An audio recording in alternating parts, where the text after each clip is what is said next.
You're not paying for the product. You are the product. You are being programmed.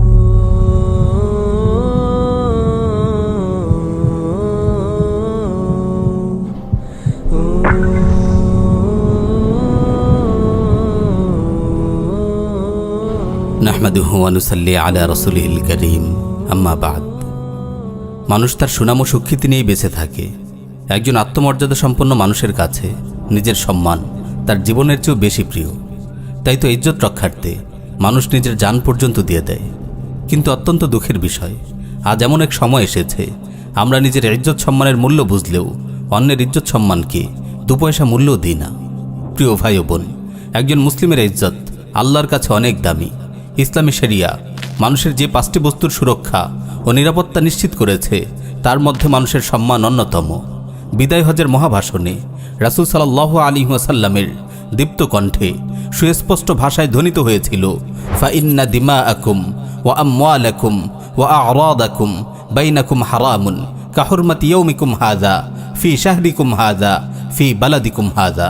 তোমাদের রক্ত, তোমাদের সম্পদ এবং তোমাদের ইজ্জত পরস্পরের জন্য পবিত্র, যেমনটি এই দিন তোমাদের কাছে পবিত্র। এই মাস তোমাদের কাছে পবিত্র এবং এই শহর তোমাদের কাছে পবিত্র। সাইয়্যিদুনা আবু হুরায়রা রাদিয়াল্লাহু তাআলা আনহু বলেন, রাসূল সাল্লাল্লাহু আলাইহি ওয়াসাল্লাম ইরশাদ করেন, কুল্লুল মুসলিমি আলাল মুসলিমি হারামুন দামুহু ওয়া মালুহু ওয়া ইরদুহু। এক মুসলিমের রক্ত, সম্পদ ও ইজ্জত অপর মুসলিমের জন্য হারাম।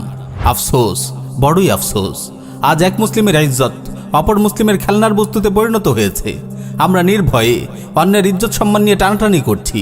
ফেসবুক, টুইটার, ইউটিউবের মতো সোশ্যাল মিডিয়ার এই যুগে ইজ্জত সম্মান যেন লুটের মালে পরিণত হয়েছে। যে যখন যেভাবে ইচ্ছা যে কারো ইজ্জতের উপর হামলে পড়ছে। নিজের ব্যক্তি স্বার্থ কিংবা দলীয় স্বার্থ চরিতার্থ করার জন্য কারো ইজ্জতের উপর আক্রমণ করা যেন একেবারেই স্বাভাবিক ঘটনায় পরিণত হয়েছে। আজকাল আমাদের তরুণরা দিনের একটি বড় অংশ সোশ্যাল মিডিয়ায় কাটায়। গীবত, পরনিন্দা আর মানুষের ইজ্জত নিয়ে হোলি খেলার এক দুর্গন্ধময় প্ল্যাটফর্মে রূপ নিয়েছে মিডিয়াগুলো। আস্তাগফিরুল্লাহ, আল্লাহ আমাদের হেফাজত করুন। প্রিয় ভাই ও বোন, আপনি কি সোশ্যাল মিডিয়ায় ছড়িয়ে পড়া গুনাহ ও গোমরাহি সম্পর্কে সতর্ক আছেন?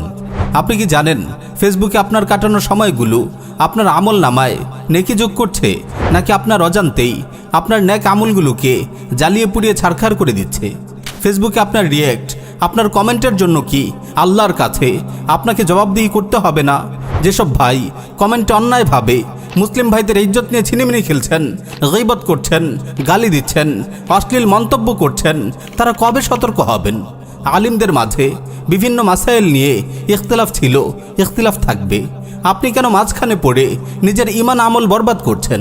কোনো নামধারী আলিম গোমরাহি প্রচার করলে তার প্রতিবাদ ও খণ্ডন অবশ্যই কাম্য, তবে তা হবে আদব সহকারে, দলিলের ভাষায়। আপনার কথায়, আপনার কলমে যদি আদব না থাকে, দলিলের ভাষায় কথা বলার যোগ্যতা যদি আপনার না থাকে, তবে আল্লাহর ওয়াস্তে চুপ করে বসে থাকুন। এই কাজ আপনার নয়। নিজের উপর রহম করুন, নিজেকে জাহান্নামের আযাব থেকে বাঁচানোর চেষ্টা করুন। প্রিয় ভাই ও বোন, সাবধান, আমরা বারবার আপনাকে সতর্ক করছি। ফেসবুক যেন আপনার ঈমান আমল বরবাদের কারণ না হয়। আপনার হাত ও জবানকে নিয়ন্ত্রণ করুন। মানুষের দোষ ত্রুটির পেছনে পড়বেন না। আপনার দলকে সমর্থন করে না বলে কাউকে চোখ বন্ধ করে ইহুদি খ্রিস্টানের দালাল বলে বসবেন না। কেবল শত্রুতার বশে কাউকে বাতিল, গোমরাহ, মুনাফিক, কাফির, খারিজি ট্যাগ লাগাবেন না।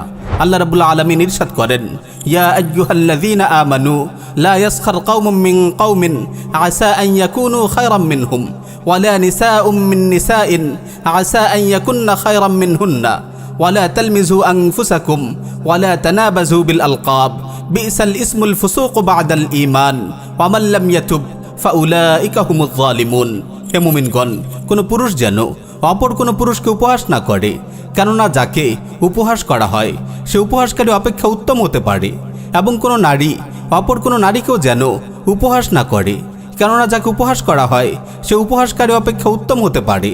তোমরা একে অপরের প্রতি দোষারোপ করো না এবং তোমরা একে অপরকে মন্দ নামে ডেকো না। ঈমানের পর মন্দ নামে ডাকা অতি মন্দ কাজ। যারা তাওবা করে না তারাই জালিম। সুবহানাল্লাহ। কোরআন কত স্পষ্ট ভাষায় বর্তমান সোশ্যাল মিডিয়ায় ছড়িয়ে পড়া রোগ ব্যাধি সম্পর্কে আমাদের সতর্ক করেছে। প্রিয় ভাই ও বোন, সোশ্যাল মিডিয়ায় যাই শোনেন তাই প্রচার করতে শুরু করবেন না। এটি মিথ্যুকদের কাজ। কারো ব্যাপারে অপবাদ রটানো হলো আর আপনি কোনো ধরনের দলিল প্রমাণ ছাড়াই হুট করে তা বিশ্বাস করে ফেললেন, এমন মারাত্মক ভুল যেন কখনো না করেন। মানুষের স্বভাবটাই এমন, সব সময় তারা একে অপরের কুৎসা রটনা করে বেড়ায়। যার খেয়ানত কিংবা গাদ্দারি আপনি নিজে দেখেননি, তার মান মর্যাদার পেছনে পড়বেন না। সাইয়্যিদুনা আবু হুরায়রা রাদিয়াল্লাহু তাআলা আনহু বলেন, রাসূল সাল্লাল্লাহু আলাইহি ওয়াসাল্লাম ইরশাদ করেন, কাফা বিল মারই কাযিবান আন ইউহাদ্দিসা বিকুল্লি মা সামিআ। কেউ মিথ্যুক হওয়ার জন্য এতটুকুই যথেষ্ট যে সে যা শুনে তাই বলে বেড়ায়। প্রিয় ভাই ও বোন, কখনো ভাববেন না সোশ্যাল মিডিয়ায় আপনার লাইক, কমেন্ট, আপনার ট্রোল, আপনার অপবাদ, আপনার অশালীন মন্তব্যের জন্য আপনাকে পাকড়াও করা হবে না।